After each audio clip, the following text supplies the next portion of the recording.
औज़ुबिल्लाहिमिनश्शैतानिर्रजीम बिस्मिल्लाहिर्रहमानिर्रहीम अल्हम्दुलिल्लाहि रब्बिल आलमीन वस्सलातु वस्सलामु अला रसूलिहिल करीम। प्यारे दोस्तों, कोई ऐसा काम है आपका जो नामुमकिन हो चुका है, जिसको हल करना वबाले जान बन चुका है, तो आज मैं आपकी खिदमत में सूरह अल-मुज़म्मिल जो कि पारा नंबर 29 में है, इसको आपने पढ़ना है। इसका एक वजीफा आपको बताने लगा हूं। दोस्तों, ऐसे काम, वो काम जो आपको मायूस कर चुके हैं, लेकिन एक बात को मद्देनजर रखिएगा कि मायूस बिल्कुल नहीं होना। कोई भी काम है उसको जल्दी करने के लिए, उसको अगर वो किसी वजह से रुका हुआ है या वैसे ही जल्दी नहीं हो रहा, तो उसको जल्दी निपटाने के लिए सूरह अल-मुज़म्मिल का एक बहुत ताकतवर वजीफा मैं आपको बताने जा रहा हूं, जो बारहा हजार बार आजमूदा है और बेहतरीन वजीफा है, जिस पर लोगों ने अमल करके अपनी आखबत संवार ली, अपनी दुनिया संवार ली। और जो काम बड़े बंदिश का शिकार थे, अगर आप बंदिश का भी शिकार हैं तो इंशाअल्लाह ताला उससे भी आपको निजात मिलेगी। लेकिन आज वीडियो का आगाज मैंने सही तरीके से नहीं किया, इसलिए दोबारा आगाज करता हूँ। औज़ुबिल्लाहि मिनश्शैतानिर्रजीम बिस्मिल्लाहिर्रहमानिर्रहीम।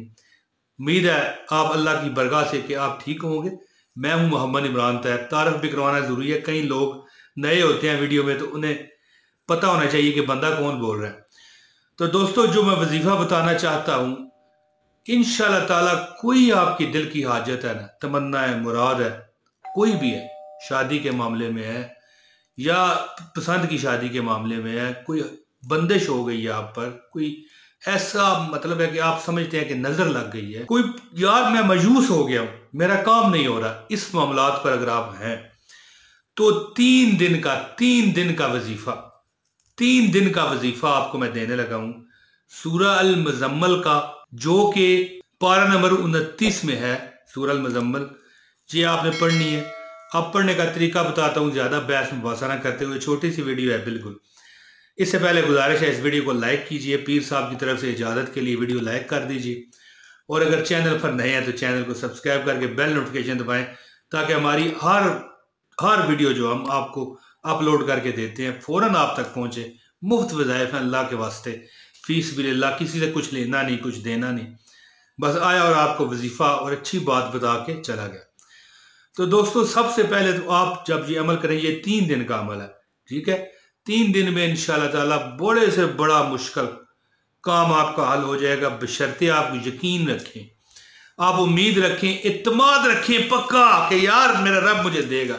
तो सबसे पहले आपने क्या करना है, सबसे पहले आपने गुस्ल करना है, क्योंकि अमल सिर्फ 3 दिन का। अगर महीनों का हो ना, तो रोज बंदा गुस्ल करे तो बंदे के लिए मुसीबत है, परेशानी है, खामखा की टेंशन है।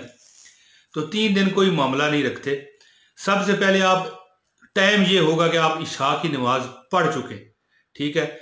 आप उस दिन चाहे 10 बार ही क्यों ना नहाए हों, लेकिन अमल करने से पहले आपने नहाना है, गुस्ल करना है, पाक साफ होके, कपड़ों को खुशबू लगा के, ठीक है जी। हाथों में आपने तस्बीह ले लेनी है। इस तस्बीह पर 300 बार दरूद पाक लाजमी पढ़ लेना है। इस पर ना पढ़िएगा, ये तो मेरी है, अपनी तस्बीह को ले लीजिएगा। तो दोस्तों, शुगल मेला आपको पता है, मैं लगा देता हूँ। 300 मरतबा दरूद पाक पढ़ लीजिएगा, ठीक है। आपने गुस्ल कर लिया, अगरबत्ती जला ली, इलादा कमरे में बैठना है, और उस दौरान बिल्कुल आपको कोई ना मुखातब करे, ना आप किसी को मुखातब करें, यानी बातचीत बिल्कुल नहीं करनी। आप एक कमरे में, बंद कमरे में बैठ जाएं, गुस्ल आपने किया हो, अगरबत्ती जला लें, खुशबू लगा लें, 300 बार दरूद पाक पढ़ें। इसके बाद दोस्तों, सूरह अल-मुज़म्मिल कुरान पाक की पारा नंबर 29 में है। ये आपने पूरी सूरत का कह रहा हूं, कोई 1-2 आयत नहीं, ये पूरी सूरत आपने 41 मरतबा पढ़नी है और अल्लाह के आगे दुआ करनी है। फिर दूसरे दिन भी इसी तरह गुस्ल करके सेम जो पहले दिन आपने किया था उसी तरह करें, ठीक है। 300 बार दरूद पाक पढ़ के इसके बाद 41 मरतबा पूरी सूरह मुज़म्मिल आपने पढ़नी है और दुआ करनी है। तीसरे दिन भी गुस्ल करना है, यानी ये 3 दिन का जो अमल है ना, आपने लगातार करना है। दोस्तों, ये अमल करने से बड़े बड़े लोग बड़ी बड़ी मुश्किलात से निकल गए, बड़े बड़े वबालों से निकल गए, बड़ी बड़ी मतलब है कि बंदिशों से निकल गए। और ये अमल करने वाला इंशाल्लाह हर अपनी मुराद को अल्लाह के फजल से पहुंच जाता है, अल्लाह की अता से पहुंच जाता है। दोस्तों उम्मीद करता हूँ मालिक कायनात से कि आपको इंशाल्लाह इससे फायदा होगा और आप फायदा उठाएंगे। और इस दौरान याद रखिए, नमाज पंजगान की पाबंदी कीजिए, किसी का हक ना मारिए, जो आपका हक है वही रखिए, किसी से ज्यादती ना कीजिए, किसी को जलील मत कीजिए, किसी को ऐसा इस अंदाज तक ना पहुंचा दीजिए कि वो बेचारा जिंदगी से मायूस हो जाए। अल्लाह के बंदों से प्यार कीजिए, अल्लाह भी आपसे प्यार करेगा। उम्मीद है मेरी ये वीडियो आपको पसंद आई होगी। इजाजत दें। अस्सलाम वालेकुम व रहमतुल्लाहि व बरकातहू।